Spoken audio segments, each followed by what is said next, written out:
tradisi 17 Agustusan? Apa tradisi 17 Agustusan?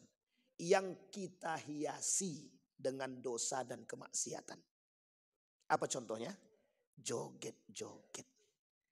Pak, Bu, kalau mau bikin acara pakai musik, bisa enggak jangan campur laki-laki perempuan? Kalau bisa, dan bisa enggak musiknya, mohon maaf. Bisa enggak musiknya, lagunya itu yang sehat? Kusat begitu. Karena banyak yang tidak sehat, Pak. Banyak yang tidak sehat. Jadi kita menghiasi apa sekarang? Kita nih saat dalam sudah lagunya poco-poco, patah pinggang dan patah yang lain. Tapi kemudian ditutup dengan doa. Paham maksud saya ini? Acaranya campur baur laki-laki perempuan, didahului dengan tausiah, diakhiri dengan doa.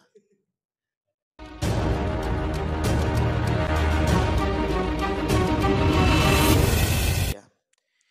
Di subuh hari ini saya ingin membahas satu hal yang hari ini menjadi persoalan kita bersama, yang menjadi penyebab degradasi moral, runtuhnya akhlak dan moral, etika di tengah arus global yang hari ini kita hadapi bersama.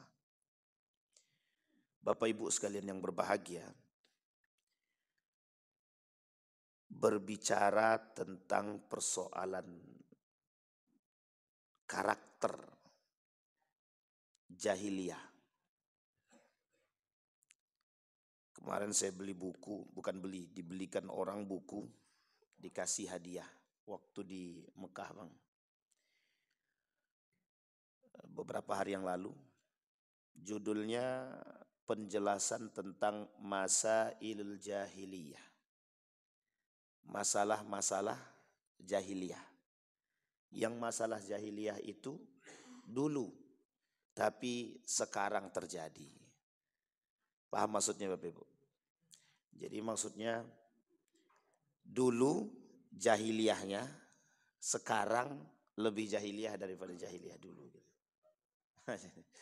Jadi namanya jahiliyah modern atau jahiliyah gaya baru gitu. Penulisnya ini seorang ulama dari Madinah, Syekh Abdul Razak bin Muhsin Al-Badar. Nah, ini mesti tahu nih. Dihadiahinilah saya ini buku nih. Satu lagi tentang Al-Kabair. Dosa-dosa besar pengarangnya sama. Bercerita saya dengan, ini tidak ada yang live kan? Saya bercerita dengan salah seorang tokoh di Saudi itu. Jadi ketika kami sedang duduk mendengarkan kajian, kan ada di Masjid Nabawi, Masjidil Haram, itu ada halakoh. Ada kajian kayak gini Pak. Setelah selesai maghrib, nanti disambung setelah isya. Satu ketika saya duduk dengan salah seorang yang saya anggap beliau hafal Quran 30 juz. Karena memang kebiasaan anak-anak di situ. Dan ada syekhnya di situ yang jaga, kita menghafal, dia tinggal setor saja. Saya tanya persoalan jahiliyah itu. Saya tanya tentang persoalan jahiliyah, bagaimana pandangan antum tentang persoalan jahiliyah di era modern. Beliau menjawab sederhana, sekarang tuh lebih jahiliyah daripada dulu, kata dia. Coba bayangkan, apa maksudnya sekarang tuh lebih jahiliyah daripada dulu? Nah, nanti kita coba tinjau, betul enggak kalimat itu? Kita ulang sedikit pelajaran kita yang pernah, mudah-mudahan saya sudah pernah sampaikan. Kalau belum ya mudah-mudahan ini jadi materi yang baru bagi kita. Di dalam Al-Quran Bapak Ibu, ada 4 karakter jahiliyah di dalam Al-Quran itu. Yang Allah sebutkan. Secara eksplisit disebutkan, mungkin yang lain banyak. Di dalam buku ini tebal, sekitar 100 lebih poin kejahiliyahan itu. Tapi dalam Al-Quran dirangkum ada 4 kejahiliyahan itu. Karakter jahiliyah. Kata Allah, wa ta'ifatun qad ahammatuhum anfusuhum yazunnuna billahi bighairil haqqi zannal jahiliyah. Yaquluna hal lana minal amri min syai' qul innal amra kulluhu lillah. Kata Allah, ada sekelompok orang di antara kalian yang berpikir seperti gaya berpikirnya orang-orang jahiliyah. Sekarang kita terjemahkan dulu jahiliyah itu apa. Bukan pakai terjemahan sendiri. Seorang ulama, kata para ulama, jahiliyah itu adalah pra-kenabian. Jadi sebelum Nabi dibaiat menjadi Nabi, berarti umur 40, di bawah umur 40 Nabi belum dibaiat menjadi Nabi. Berarti di bawah itu kata para ulama, itu yang disebut dengan pra-jahiliyah. Ini yang disebut dengan masa kejahiliyahan. Jadi 40 ke bawah. Tapi Nabi cerdas pusat pada masa itu. Nabi cerdas. Yang lain tuh cerdas juga Pak, cerdas. Kita ambil bukti kecerdasannya. Abu Jahal, cerdas. Abu Lahab, cerdas. Abu Sufyan, cerdas. Ibnu Abbas, cerdas. Salman Al-Farisi, cerdas. Musa Al-Ash'ari, cerdas. Siapa yang tidak cerdas? Cerdas semua. Apalagi mereka sebagian daripada sahabat Nabi setelah. Jadi kapan mereka dikatakan sahabat Nabi? Setelah Nabi dibaiat jadi Nabi dan mereka masuk ke dalam Islam, barulah dikatakan sahabatun Nabi. Sahabatu Rasulullah sallallahu alaihi wasallam. Jadi kalau dia hidup di zaman Nabi, tidak masuk Islam dia, ketemu dia dengan Nabi, itu tak sahabat Nabi. Yang dikatakan sahabat Nabi itu hidup di zaman Nabi, masuk ke dalam Islam dan sama-sama dengan Nabi. Uwais Al-Qarni tidak bertemu Nabi, tapi dianggap sahabat Nabi. Hidup sezaman dengan Nabi, Nabi menceritakan tentang Uwais Al-Qarni. Sampai sini paham ya Bapak ya? Ini karakternya. Ini poin yang kita jelasin. Jadi yang disebut dengan jahiliyah itu sebelum kenabian. Itu yang pertama. Yang kedua kata para ulama, yang disebut dengan jahiliyah itu apa? Yang disebut dengan jahiliyah itu ketidakbermoralan. Nah, ini poin jahiliyah nih. Ketidakbermoralan. Tidak bermoral itu bagaimana maksudnya? Pada saat itu orang-orang pada masa jahiliyah itu dia enggak punya begini bahasanya. Kami ini penguasa, you budak tunduk sama kami. Nah, itu bahasa tidak bermoralnya begitu. Tapi pada saat itu, kalau ditinjau dalam tingkat kedermawanan, itu jauh lebih tinggi Pak. Jadi sekalipun mereka tidak berduit, ini orang jahiliyah zaman dulu ya, orang Arab dulu, orang Quraisy dulu. Sekalipun tak berduit, kalau tamu datang, itu mereka akan rela mencari, pokoknya harus bisa melayani tamu sebaik mungkin. Nah, itu bagusnya Pak. Sekarang kira-kira jahiliyah mana? Dulu apa sekarang? Duit banyak, jangankan tamu, semua diusir. Ini contoh ya karakter gitu. Jadi orang jahiliyah, orang Quraisy dulu, itu kalau seandainya tidak ada duit, sekalipun duitnya minim gitu, tapi tamu datang itu akan dimuliakan semulia mungkin. Dan ini adalah tradisi Pak, tradisinya orang jahiliyah. Jadi kedermawanan itu bagian daripada tradisinya orang jahiliyah pada masa dahulu. Kemudian ketidakbermoralan lain itu, mereka kalau minjamkan uang itu tidak tanggung-tanggung Pak. Kalau dipinjamkan 100 juta, baliknya harus 200 juta. Itu jahiliyahnya begitu. Oh, karena beliau kan ngambil duit saya. Dan harusnya duit saya ini bisa saya pakai. Dan dia kan ngambil keuntungan dari duit saya. Nah, itu logika berpikirnya begitu. Jadi semuanya pakai logika memang. Jadi kalau dibilang tidak pinter bodoh itu tidak juga gitu. Karena waktu itu secara matematika tinggi Pak. Jadi pinjam 100 juta, baliknya harus 200 juta. Lo kan dapat untung dari situ. Kalau mau minjam silakan, enggak ya udah gitu. Sebelum Islam datang. Kedermawanan mereka diukur dengan model yang tidak bermoral juga sebenarnya. Memang mereka rajin bersedekah berbagi Pak. Jadi ketika ada kehidupannya kaum-kaum Quraisy itu, kalau ada tamu datang, sahabat datang itu kan dilayani itu Pak. Nah uniknya cara melayaninya dua. Satu dengan minum khamar, yang kedua dengan judi. Nah di cara melayaninya begitu. Jadi pokoknya datang tamu, pokoknya dibuatlah. kalau bahasa kita sekarang nih, apa minuman keras yang paling bagus sekarang? Apa Bang Didi? Minuman yang paling trending sekarang gitu. Kamput. Kamput masa dahulu atau tua lah gitu kan. Whisky, hafal Bang? Oh gawat nih. Whisky misal.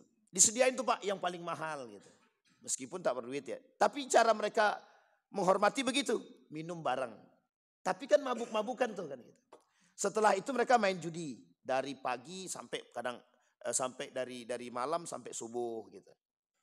Karena waktu itu Islam belum datang. Karena Nabi juga belum dibaiat. Hanya saja di tengah hiruk pikuk karakter seperti itu, mesti ada juga orang-orang yang punya karakter yang baik.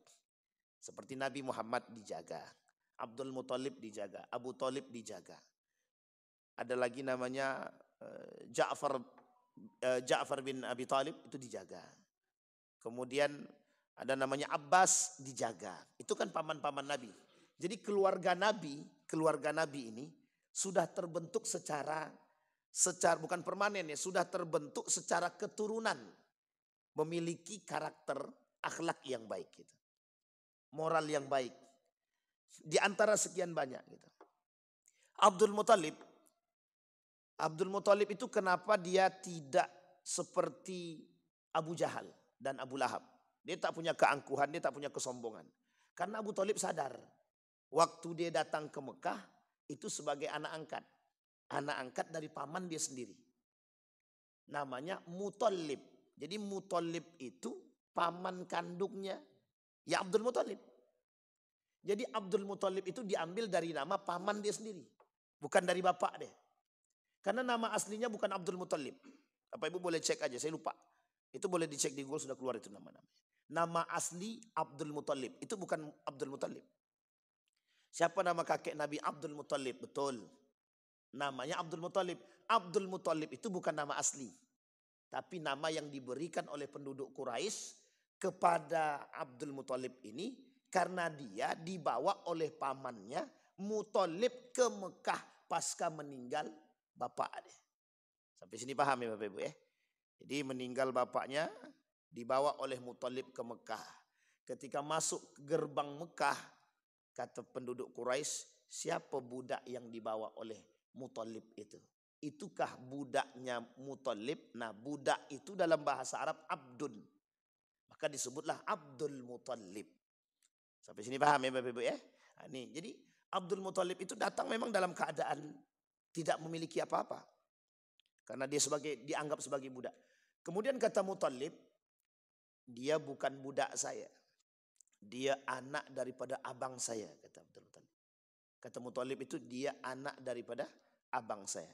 Karena bapak dia sudah meninggal, dia saya bawa ke sini dan saya asuh. Tapi karena konsesi ini sudah melekat, karena nama ini sudah melekat kepada diri Abdul Muthalib, sampailah akhir dia disebut dengan Abdul Muthalib. Karena kelak Muthalib meninggal,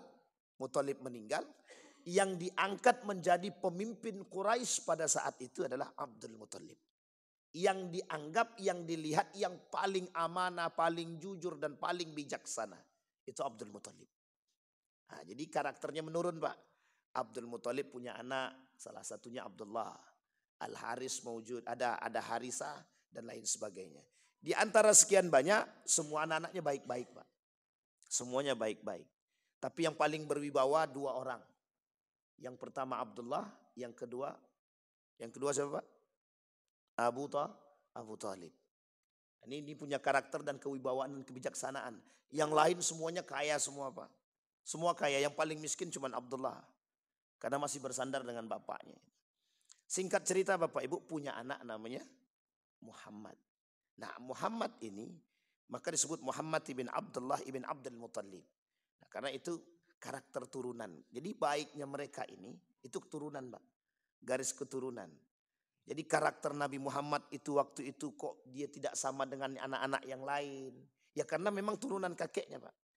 Kakeknya pada masa dia diangkat menjadi pemimpin Quraisy, itu kakeknya penyedia minuman dan makanan untuk orang-orang yang berhaji. Islam belum ada, tapi perintah haji itu sudah ada pada masa Nabi Ibrahim alaihissalam. Jadi haji Itu sudah ada sebelum Nabi. Perintah haji itu sudah dari dulu Pak. Setiap Nabi punya perintah haji itu. Sehingga dari masa Nabi Ibrahim alaihissalam itu sudah ada perintah haji. Maka salah satu perbuatan orang Quraisy itu memuliakan kelompok itu, memuliakan para tamunya Allah itu haji. Itu adalah menyediakan makan dan minum.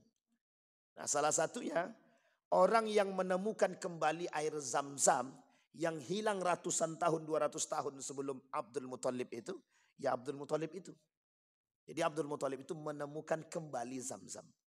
Setelah kabilah Khuza'ah menutup rapat-rapat Zam-Zam tersebut tak jauh daripada Ka'bah itu sendiri. Nah, jadi dulu Pak, Ka'bah itu tak jauh dari Ka'bah itu ada banyak di sekitar Ka'bah itu patung-patung tempat sesembahan. Baik dari kabilah Khuza'ah, Tamim, Badr dan lain sebagainya itu tempat sembah-sembahan.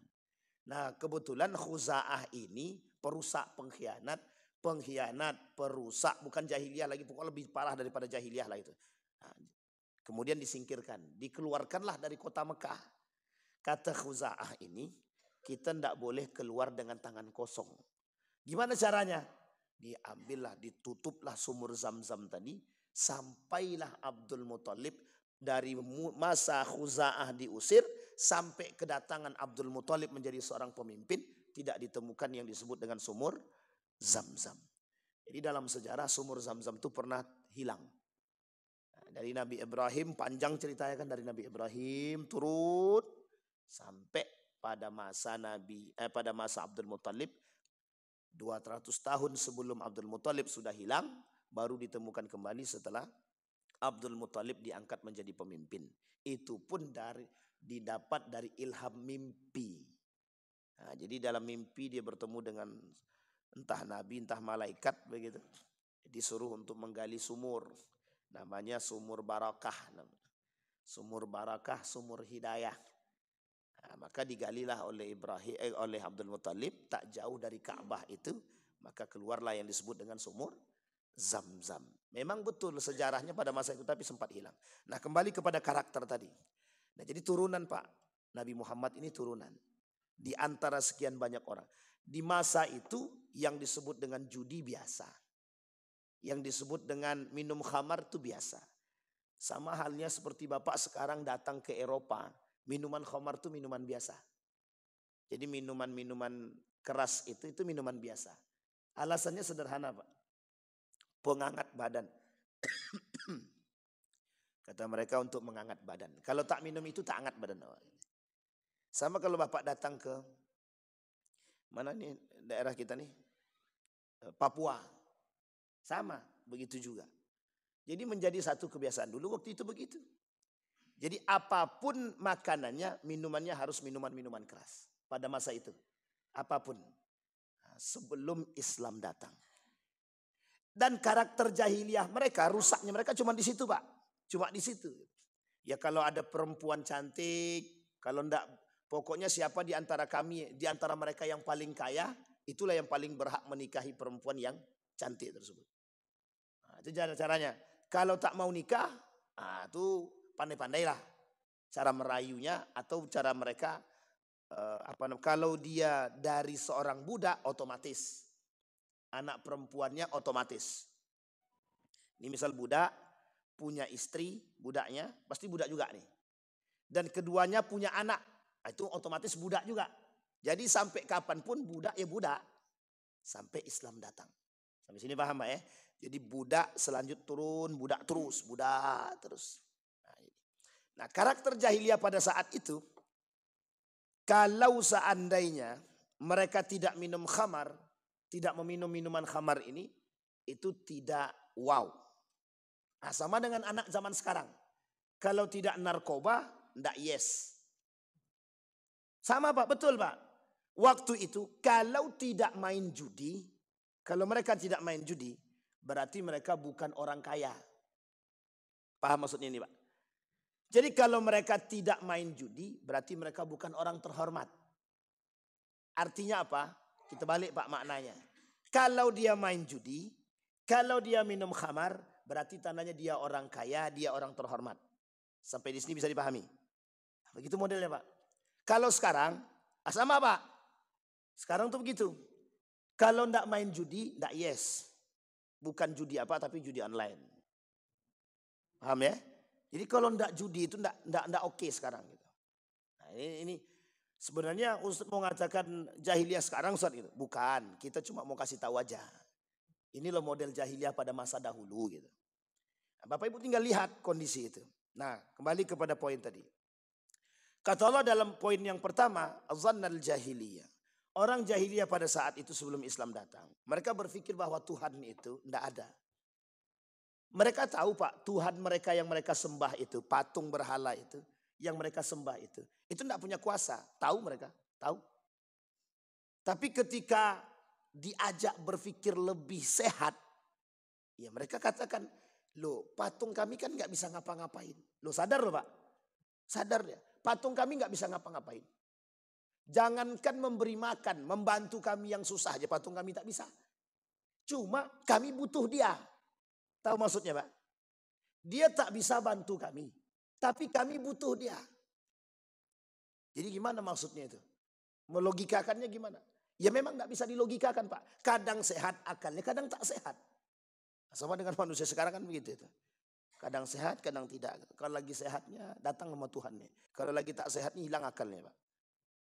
Jadi ketika itu Pak, orang datang menyembah itu bukan untuk mengatakan Tuhan itu kuasa, bukan. Simbol kalau kami punya agama. Simbol kalau kami punya Tuhan. Jadi kekuasaan Tuhan, Latta, Uzza, kehebatan Latta dan Uzza itu tak terpandang. Karena memang tidak punya kekuasaan. Hanya saja kami punya gengsi yang harus kami pertahankan dari dulu sampai sekarang. Sampai sini paham ya? Kami punya tradisi yang kami harus pertahankan dari dulu sampai sekarang. Menyembah Latta, Uzza, dan beberapa patung-patung yang lain yang dianggap Tuhan itu adalah bagian daripada menjaga tradisi dahulu. Nah, jadi kalau sekarang ada orang yang menjaga tradisi judi, tradisi khamar, itu sebenarnya jahiliyahnya terlambat. Kenapa kita katakan terlambat? Dia baru jahiliyah sekarang. Itu sudah dahulu. Zamannya modern, gini, logikanya menerima modern, logikanya, akalnya menerima modern, tapi perbuatannya mengikuti jahiliyah. Ya tidak sinkronnya di situ gitu. Akalnya mengikuti perkembangan zaman, tapi perbuatannya kok masih datang ke dukun. Sampai di sini bisa dipahami ya. Kok masih datang ke dukun? Kita ambil contoh. Zaman dulu main bola itu kalau di tarkam itu Pak, antar kampung itu, lomba bola antar kampung, itu biasanya kiper-kipernya itu ada dukunnya di situ. Saya tak katakan pacu jalur ya, tapi saya katakan ini bola. Itu ada dukunnya Pak. Untuk apa? Biar jaga. Pokoknya nanti biar bolanya nggak masuk Pak. Kenapa Ustaz tahu? Saya pernah ikut. Ikut apa? Ikut ngantarkan ke tempat dukun. Ya. Nah waktu itu kan nggak tahu, masih kecil. Dan waktu itu saya masih kecil, saya nggak tahu. Maksudnya kenapa sih harus pakai begini? Gitu. Kita masih kelas 6 SD kalau tak salah, apa kelas 1 MTS ya gitu. Jadi kita nggak tahu tuh Pak. Kenapa harus gitu. Jadi tujuannya sederhana. Biar bola tuh tidak masuk ke gawang. Artinya apa? Akal ini menerima modern, tapi perbuatan kita sama dengan orang-orang dahulu gitu, jahiliyah. Maka disebutkan di sini zannal jahiliyah. Karakter yang paling berbahaya dari masyarakat jahiliyah pada saat itu adalah mereka berpikir bahwa Allah itu tidak maha kuasa. Tuhan itu tidak kuasa. Tapi Abdul Muthalib sangat mengerti dan percaya dengan Tuhan. Maka sebenarnya begini, Abdul Muthalib itu mengetahui akan kekuasaan Allah. Di mana dia tahu? Ketika persoalan Ka'bah. Ka'bah ingin dihancurkan oleh Raja Habasah. Kata Abdul Muthalib, silahkan hancurkan, aku tak urus. Yang ngurus Ka'bah itu sudah ada. Siapa yang ngurus? Yang punya. Siapa yang punya? Azza wa Jalla. Itu Abdul Muthalib, perkataan Abdul Muthalib kepada Raja Habasah. Sampai Raja Habasah geleng-geleng. Ini orang gak mikirin yang lain kok malah cuma datang ke sini minta kambing-kambingnya gitu. Jadi tolong kembalikan kambing-kambing saya, kata Abdul Muthalib. Setelahnya yang lain terserah. Mau kau hancurkan Ka'bah silahkan, mau kau apakan silahkan. Sampai Abdul Muthalib ke depan Ka'bah, kata Abdul Muthalib, kalian penduduk Mekah, minggir. Orang-orang itu mau menghancurkan Ka'bah. Ini dalam sejarahnya begitu. Orang-orang itu mau menghancurkan Ka'bah. Biarkan aja mereka menghancurkan Ka'bah. Itu urusan Tuhan gitu. Yang punya, urusan yang punya. Itu Pak mengapa Abdul Muthalib tahu bahwa Ka'bah itu bukan punya diri dia. Kami cuma disuruh untuk menjaga. Tapi yang lain tak begitu Pak. Yang lain tidak begitu. Yang lain paham bahwa cara berpikir mereka itu memang jahiliyah. Ya ada Tuhan. Mereka beranggapan ada kekuatan-kekuatan gaib yang mereka terima. Dan itu bukan dari patung mereka. Kembali kepada poin tadi. Dhannal jahiliyah. Dan itu tidak dibenarkan dalam Islam. Nah setelah Islam datang, Nabi Muhammad membawa risalah ini. Risalah inilah yang kemudian ditolak secara mentah-mentah oleh orang kafir Quraisy. Alasan penolakannya sederhana, gengsi. Yang kedua, tidak mau budaya mereka, tradisi mereka ini terhapuskan oleh datangnya agama yang baru yang oleh mereka sadar kebenaran agama ini tapi mereka tolak. Ini poinnya Pak, poinnya. Orang zaman dulu kedatangan Nabi Muhammad itu sadar. Sadar dengan kedatangan risalah Islam. Sadar akan kebenaran Islam, itu sadar. Sadar Pak. Abu Jahal tahu, Abu Lahab tahu, Abu Sufyan tahu. Semua pemuka Quraisy itu tahu kebenaran Islam. Tapi mengapa mereka tidak mau memeluk kebenaran itu? Alasannya sederhana. Satu, tidak mau meninggalkan tradisi nenek moyang. Yang kedua, gengsi. Yang ketiga, ada. Ini urusan kekuasaan, urusan jabatan. Kami kan pemimpin. Kalau nanti masuk ke dalam agama Muhammad, runtuh kepemimpinan kami. Runtuh kekuasaan kami.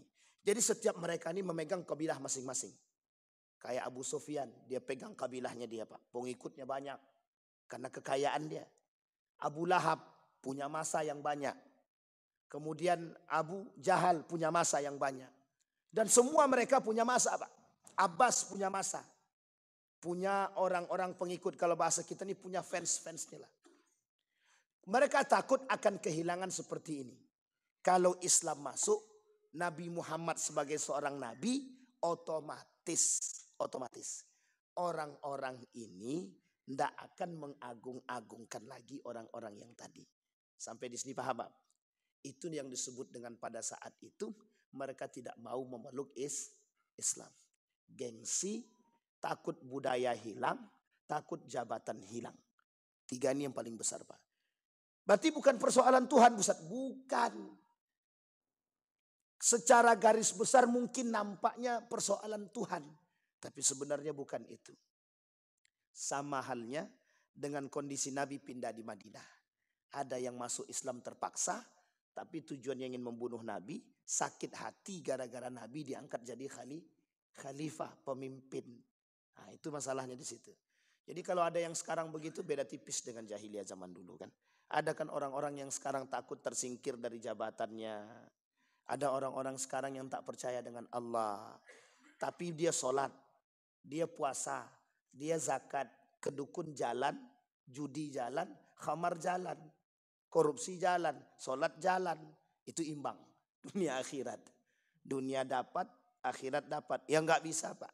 Tidak bisa begitu. Nah, kembali kepada poin tadi. Itu namanya zannal jahiliyah.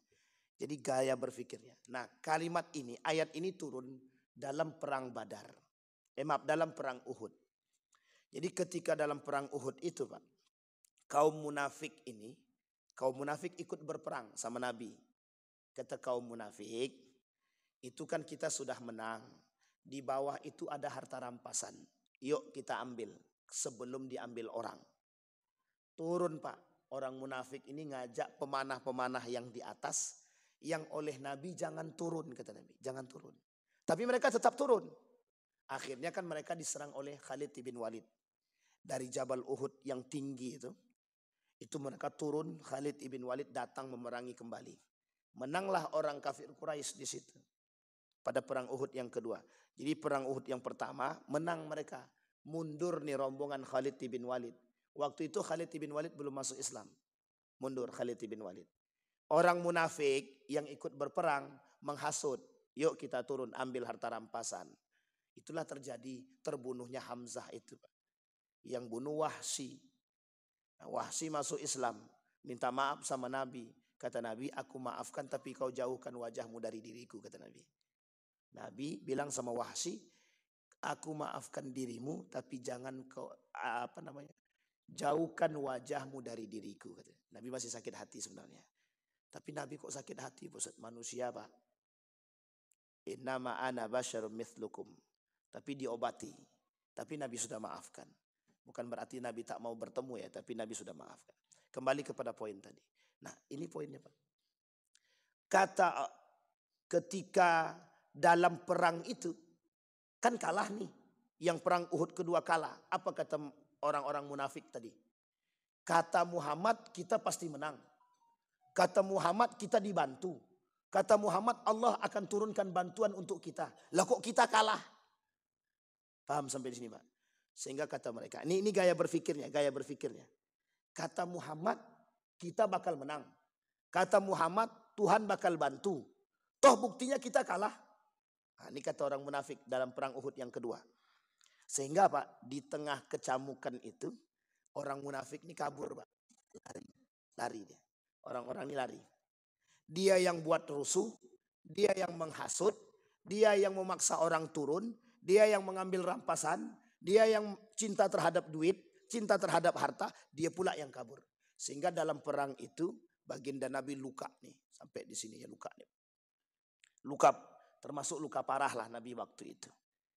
Oleh Ibnu Mas'ud, Musayyab dibawa ke pinggir Nabi, kemudian mereka mengasingkan diri. Bapak Ibu, yang dimaksud di sini adalah ayat ini turun. Orang-orang yang tadi ikut berperang, mereka bilang, Tuhanmu tidak kuasa. Katanya Tuhan mau bantu, tapi kok nggak bantu. Nah, sama dengan manusia sekarang. Manusia sekarang tuh begitu berpikirnya, Pak.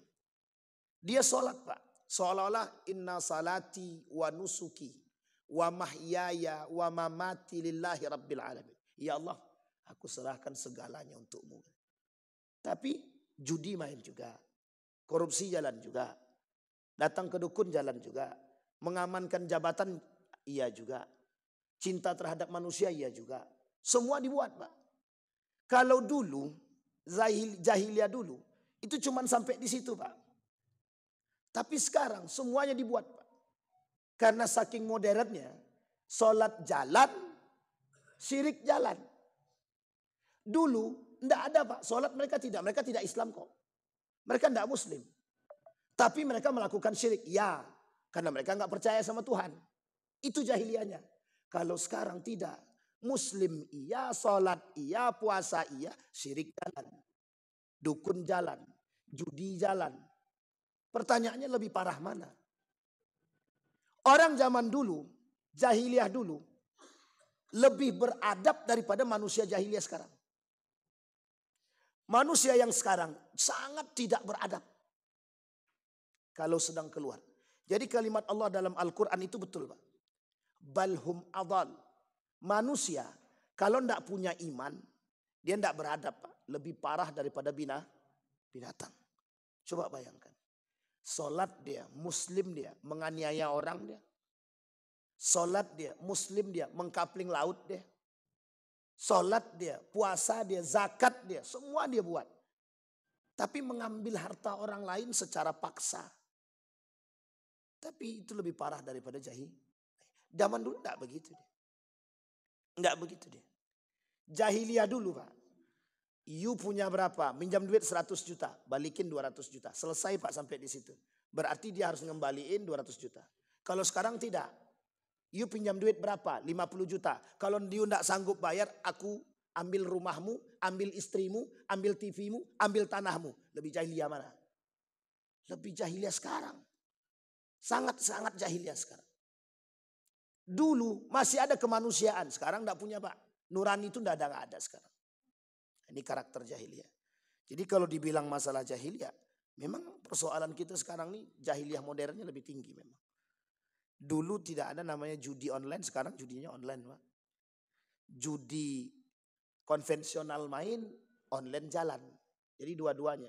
Kalau dulu judinya itu hanya untuk membahagiakan diri. Bukan untuk mencari kekayaan lebih, tidak. Ya memang ada juga tujuan judi itu pada masa Nabi itu. Jadi ketika Nabi masuk ke Madinah, Nabi lihat tuh ada orang sedang minum khamar dan main judi. Nabi tanya, ngapain kalian? Sedang minum khamar, Pak. Turun ayat. Kata yas'alunaka 'anil khamri wal maisir. Jadi ketika Nabi jalan, di hadapan Nabi ada orang sedang minum khamar, main judi. Kemudian Nabi lewat. Ketika Nabi lewat, mereka bertanya, yas'alunaka 'anil khamri wal maisir. Muhammad, mereka bertanya kepadamu tentang khamar dan maisir. Qul, kata Allah, katakan wahai Muhammad kepada mereka, fihima ithmun. Di dalamnya itu ada dosa. Dan ada manfaat. Manfaatnya sedikit, dosanya besar, mudaratnya besar. Itu sebab turun ayat. Belum diharamkan. Baru dikasih tahu manfaat dan mudarat. Yang kedua, sedang sholat. Tiba-tiba yang mimpin sholat ini orangnya habis minum. Ternyata ketika baca ayat, ada ayat yang salah. Turun ayat lagi. Kata Nabi, jangan kalian sholat dalam keadaan mabuk. Wala taqrabus shalah wa antum sukara. Jangan dekati sholat kalau kalian sedang mabuk. Karena kalau dia sholat mabuk, tidak jelas. Yang ketiga, turun perintah terakhir. Kata innamal khamru wal maisir rijsun min amalis syaiton, kata Nabi. Itu pengharaman secara qat'i, mutlak. Khamar, judi digandeng dua-duanya, Pak. Karena waktu itu dua-dua ini selalu berbarengan. Sampai sekarang. Orang main judi, kalau Bapak Ibu datang ke kasino itu, judi mesti ada jualannya. Apa jualannya? Minuman khamar. Ada whisky-nya, ada itunya, ada Jack Daniel-nya kan. Wis kok tahu kan gitu. Ada Jack Daniel. Begitu, Pak. Main domino jalan, jualan khamarnya jalan. Karena bergandengan. Waktu itu judi dan khamar itu gandeng. Sebagai satu tradisi bagi mereka. Sampai hari ini. Kalau Bapak Ibu masuk ke bar-bar itu, judinya jalan. Kalau Bapak Ibu main apa namanya ini? Biliar itu. Sama biasanya kalau biliarnya yang ada barnya, itu mesti jualannya juga khamar itu. Ada khamarnya. Ada minuman-minuman kerasnya gitu. Nah, jadi tradisinya sama gitu. Dari dulu sampai sekarang. 1400 tahun yang lalu. Kata Nabi, rijsun min amal syaitan. Fajtanibuhu. Kata para ulama Al-Quran mentafsirkan kalimat fajtanibuhu. Kalimat fajtanibuhu diartikan wajib menjauhinya. Perintah meninggalkan itu menjadi wajib. Maka hukumnya secara qat'i. Mau sedikit Bapak Ibu minum, mau banyak Bapak Ibu minum, tetap aja haram.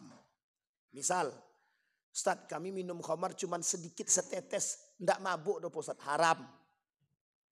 Ustaz, kami main judi cuma jongkok-jongkok aja nya Ustaz, haram. Ini bentar lagi nih Pak. Sekarang, bukan bentar lagi, sekarang nih berarti. Hari Sabtu, Jumat, Sabtu, Ahad. Ahad 17 Agustus.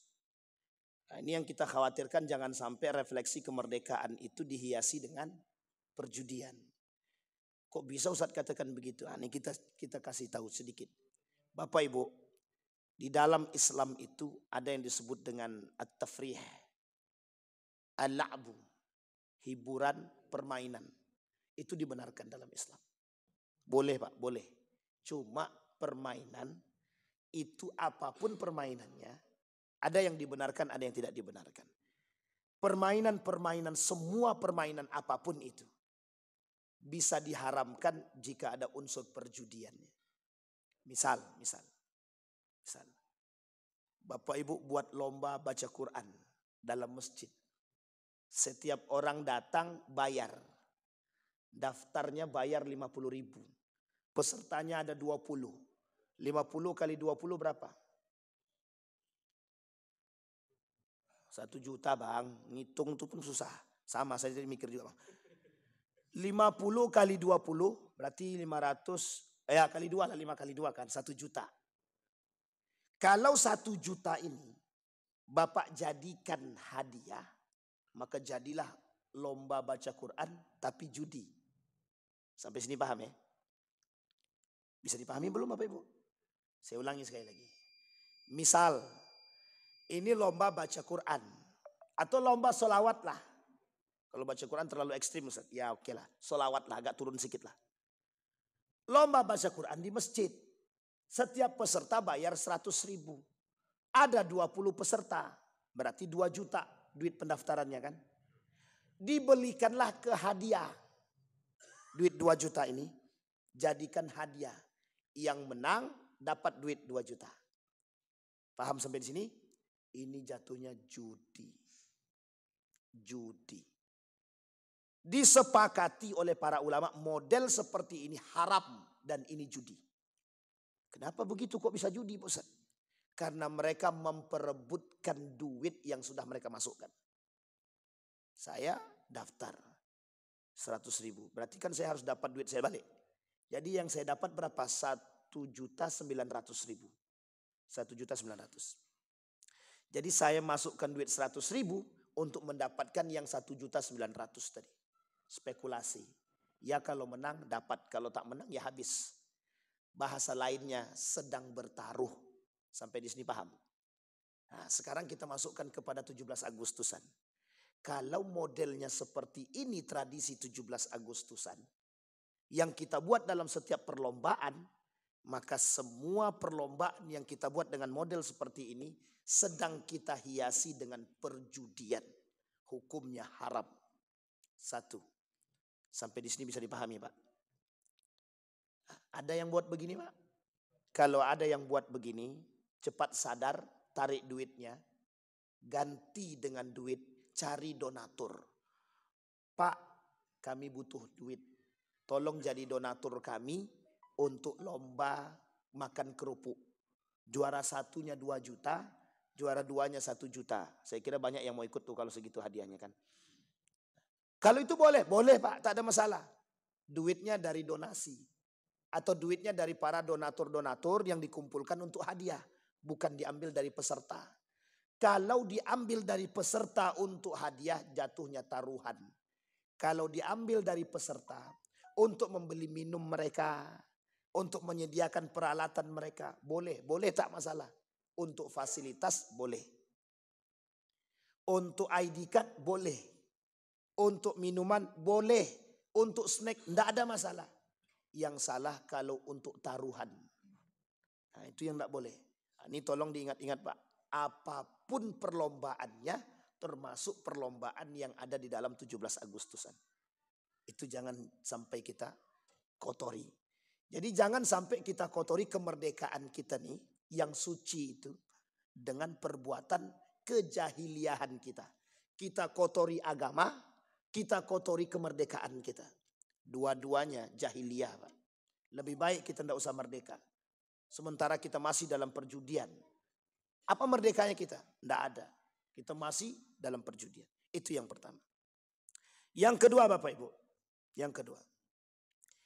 Zonnal jahiliyah sudah yang pertama. Yang kedua.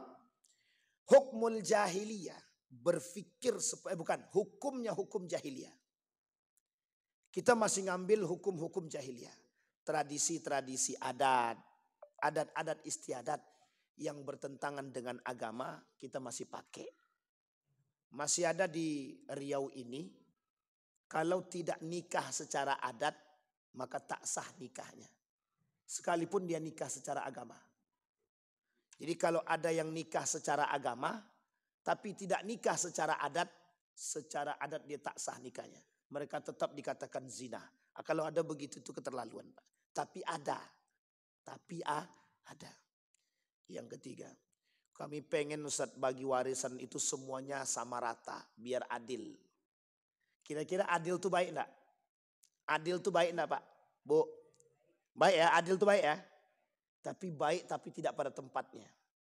Kita adil sama manusia tapi kita tak adil sama Tuhan. Baik tak? Baik tak? Kita adil sama manusia tapi kita tidak adil sama Allah. Adil baik tak? Sama Pak. Jadi orang sekarang bagi harta warisan itu sesuai dengan porsi adat. Dalam tradisi adat kami di sono per laki-laki tak perlu dapat warisan. Yang harus dapat warisan itu perempuan aja. Laki-laki tak perlu. Sekarang saya tanya, ada nggak Al-Quran berkata demikian? Tidak ada. Hukum waris mutlak dikembalikan kepada Al-Quran. Mutlak. Hukum waris mutlak dikembalikan kepada Al-Quran. Semua pembagiannya sudah ada dalam Al-Quran. Tidak perlu cari kreasi, tidak perlu kreatif dalam mencari hitungan-hitungan tentang waris. Sudah ada dalam Al-Quran semuanya. Dalam surat An-Nisa dari awal sampai akhir sudah ada semua di situ. Berapa perempuan, istri berapa, anak berapa, anak laki-laki berapa, paman berapa, mertua berapa, mertua tidak dapat. Orang tua berapa, adik-beradik berapa, ada semua Pak. Ada semua. Jadi tidak perlu kita kreatif-kreatif mencari hitungan-hitungan. Pokoknya Pak Ustadz kami pengen adil biar kami ini semua terjaga ukhuwahnya. Haram hukumnya, haram. Membagi warisan secara merata hukumnya haram. Karena tak merujuk kepada Al-Quran. Kecuali dibagi dulu sesuai porsinya dalam hukum waris. Disepakati setelahnya. Setelah dibagi, ditandatangani pakai akta notaris. Beliau dapat setengah, beliau dapat seperempat, disepakati Pak. Pakai akta notaris biar nggak kelahi. Biar jelas. Ini persoalan ini sensitif. Membawa orang ke neraka. Jadi perbuatan yang bisa mengajak cepat ke neraka yang begini-begini nih Pak. 1.000 rupiah kita makan, bukan hak kita masuk neraka kan. Haram jatuhnya Pak. Baik. Setelah disepakati, setelah semuanya selesai dalam hitungan waris sesuai. Baru kemudian kumpul balik, kami bagi rata. Maksudnya bagaimana? Saya kan dapatnya lebih banyak nih. Nih saya kasih buat adik-adik saya. Boleh, tak ada masalah, itu haknya Anda. Setelah dibagi dalam hukum waris. Setelah itu boleh bebas. Tapi kalau selagi sudah wafat dia, dibagi langsung secara merata, semuanya penghuni neraka. Haram semua. Sampai di sini paham Bapak Ibu? Kok cepat kan Ustaz bilang neraka? Ya kalau dia tak tobat, dia masuk neraka Pak. Tidak mungkin tidak tobat masuk surga dia. Sampai di sini paham. Nah, ini persoalan waris nih Pak. Jadi persoalan waris ini sensitif. Yang banyak kita temukan sekarang begitu. Oh tradisi kami tidak begitu Pak. Tradisi kami itu yang laki-laki itu tidak lagi dapat warisan. Yang dapat warisan itu cuma perempuan. Pertanyaannya tradisi mana? Pertanyaannya siapa yang buat tradisi? Lebih percaya pada tradisi apa pada Tuhan? Mau ikut syariat Islam atau ikut tradisi? Kalau ikut tradisi, jahiliyah dia berarti. Karena orang jahiliyah dulu begitu ngikutnya Pak. Nah sekarang kalau kita kembalikan ke tradisi, lihat tradisi 17 Agustusan. Apa tradisi 17 Agustusan? Yang kita hiasi dengan dosa dan kemaksiatan. Apa contohnya? Joget-joget. Pak Bu, kalau mau bikin acara pakai musik, bisa enggak jangan campur laki-laki perempuan? Kalau bisa, dan bisa enggak musiknya, mohon maaf. Bisa enggak musiknya, lagunya itu yang sehat? Kusat begitu. Karena banyak yang tidak sehat Pak. Banyak yang tidak sehat. Jadi kita menghiasi apa sekarang? Kita nisat dalam sudah lagunya poco-poco, patah pinggang dan patah yang lain. Tapi kemudian ditutup dengan doa. Paham maksud saya ini? Acaranya campur baur laki-laki perempuan. Didahului dengan tausiah, diakhiri dengan doa. Di tengah-tengahnya joget biduan. Sekarang coba pakai nalar logika yang maksudnya apa itu? Di depannya ada orang yang bertausiah. Di tengah-tengahnya biduan joget nggak pakai kerudung, pakai celana sempit. Di akhirnya ditutupi dengan kita doa bersama. Semoga kita berkah. Pertanyaan saya, itu nyambung apa tak nyambung gitu? Apa? Penghinaan. Kalau bahasa pencampuraduan. Mencampur adukkan agama dengan hal-hal seperti itu. Mohon maaf Pak, tradisi itu kalau dibiarkan, ingat kalimat ini Pak ya, kalau dibiarkan. Ini gara-gara zaman dulu dibiarkan, akhirnya sampai sekarang. Sampai sekarang ada musiknya, ada jogetnya. Uniknya lagi, ada gaya baru tradisinya sekarang. Joget balon, joget kursi. Lomba-lomba lah ingin duduk di kursi di situ. Yang uniknya, yang berlomba laki-laki perempuan. Campur. Ya saya enggak mau suuzon Pak. Tapi memang nampak di mata begitu. Gimana kita mau suuzon? Itu faktanya begitu. Itu tradisi yang menyesatkan itu Pak. Jangan tersinggung. Kalau tersinggung boleh silahkan, tak ada masalah. Tapi faktanya begitu. Tapi ini kan refleksi kemerdekaan. Janganlah begitu-begitu diatur dengan agama. Sikit-sikit agama, sikit-sikit agama. Inilah yang merusak nih Pak. Nah yang gaya-gaya begini yang merusak. Sama yang tadi, yang dikatakan oleh kaum munafik tadi. Katanya Tuhan ada, mau bantu kita. Mana buktinya? Nah sekarang dibaliknya Pak. Masa yang kayak gini ada Tuhan. Yang kayak gini-gini ada Tuhan. Sampai di sini paham maksud saya Bapak Ibu. Udahlah singkirkan, ini tak urusan, ini kan urusan hiburan. Dalam hiburan gak perlu ada Tuhan, gak perlu ada agama. Orang cuma sekedar bersentuhan biasa aja kok. Masalahnya sentuhan biasa itu Pak. Dari sentuhan biasa jadi luar biasa. Kontak ya dek, kontak ya. Laki orang Pak, bini orang Pak. Gara-gara joget balon tuh Pak. Bisa suka dengan laki-laki orang. Kan masalah tuh. Sampai di sini bisa dipahami Pak. Sederhana. Lomba kita cuma makan kerupuk. Tapi kita seret anak-anak kita ke dalam neraka. Hanya gara-gara mempertaruhkan uang 100.000. Jadi mohon maaf. Tradisi-tradisi seperti ini harus kita perbaiki. Kemudian malam harinya, refleksi kemerdekaannya, malam harinya pakai musik, organ tunggal. Sampai jam 1, jam 2. Di belakangnya ada minuman khamar, ada narkobanya. Di depannya ada biduannya. Nggak ada doanya lagi. Nah, itu masih mending lah. Nggak ada tausiahnya. Aku kan oke-oke juga lah. Tapi pembukaannya baca Quran. Ya sama aja Pak. Ya maksud saya adalah tradisi seperti ini. Itu telah mendarah daging. Yang setiap tahun Bapak Ibu lihat itu. Saya ambil contoh. Saya pernah mengatakan joget bagi perempuan itu merujuk dari pandangan para ulama yang saya pahami. Itu hukumnya haram. Perempuan yang berjoget di hadapan laki-laki yang lain. Yang bukan muhrimnya. Itu bagi kami merujuk kepada pemahaman guru kami haram. Jadi Pak ada satu masjid di Pekanbaru ini. Ketika saya bilang begitu. Pas 17 Agustusan. Joget-joget mereka. Joget-joget mereka buat video. Dikirimnya ke saya. Nih kami sedang joget. Katanya. Mana haramnya itu? Katanya. Coba bayangkan. Ya terserah. Mau enggak mau itu urusan dia. Enggak urusan kita. Kita sudah sampaikan. Akhirnya saya diblokir. Enggak boleh lagi ngisi di masjid itu. Alhamdulillah. Lebih baik tidak mengisi daripada kita sakit hati. Capek-capek kita ngomong tapi enggak ada gunanya. Sampai di sini bisa dipahami Bapak Ibu. Ini tradisi. Itu yang kedua. Nah, ini kalau kita panjangkan lagi. Masih ada 2 lagi. Kalau mau dikaji lagi selesai Pak. Ini jahiliyah. Begitulah masa jahiliyah pada saat itu yang hari ini generasi jahiliyah itu terus berkembang. Jadi masa jahiliyah ini terus berkembang. Jangan sampai kita menodai perjuangan para ulama-ulama kita. Nabi membawa Islam dengan baik. Kita datang mencampur adukkan dia. Orang zaman dulu kafir. Itu agamanya tahu. Besok engkau sembah agamaku. Dan hari ini aku sembah Tuhan kalian. Kata Nabi, kita beda. Agamamu, agamamu, agamaku.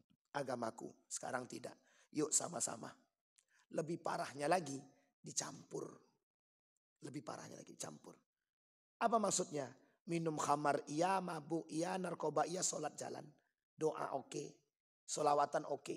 Dalam sholawatan pun ada tradisi joget-joget biduan pakai pakaian sempit. Na'udzubillah, thumma na'udzubillah. Sampai di sini bisa dipahami Bapak Ibu. Yang ingin kita ambil kesimpulan. Tadi ada 4 karakter jahiliyah, 2 yang sudah saya sampaikan. Hukum zannal jahiliyah, berpikir gaya jahiliyah, dan hukum-hukum jahiliyah. Maksudnya apa? Kita sama-sama memperbaiki tradisi-tradisi yang sudah ada, yang menyeleweng dan menyimpang, yang sadar dan tahu, perbaiki. Tinggalkan. Udah gak saatnya Pak kita begitu. Kita ini di akhir zaman. Kalau di akhir zaman tuh cari selamat aja Pak. Cari aja selamat. Jangan cari yang lain. Jangan cari murkanya Allah. Cari selamat.